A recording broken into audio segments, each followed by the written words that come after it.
Ijtimoiy tarmoqlarda voyaga yetmagan shaxslar tomonidan avtomobil boshqarilayotganligi va achinarlisi yo'l transport hodisalariga sabab bo'layotganligi yuzasidan xabarlar tarqalmoqda.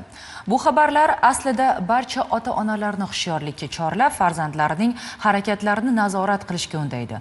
Ammo xulosa qilmayotgan ota-onalar talaygina. Navbatdagi lavha ana shunday holatlardan biri haqida.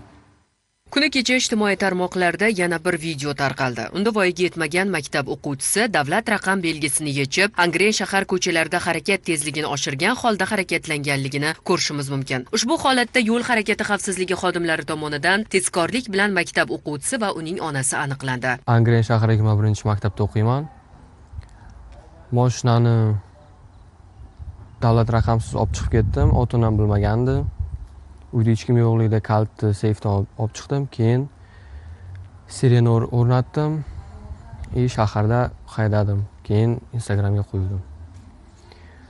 Boshqa uni qaytarib olmaydi, hammadan uzr so'rayman. Hozir ijtimoiy tarmoqda tarqalgan videoni ko'rdingiz, farzandingiz shunaqa xatoga yo'l qo'yib qo'yibdi. Boshqa ota-onalarga tavsiyangiz, xulosa o'rnida gapingizni bir og'iz aytib o'rsangiz. Avstaman ota-onalarga nima maslahat beraman, umuman bolalaringni mashinaga yaqinlashtirmanglar. Keyinchalik bolangizga transport vositasini boshqarishi yoki mana shu narsalarga yo'l qo'ymaslikka harakat qilasizlarmi? Albatta harakat qilamiz.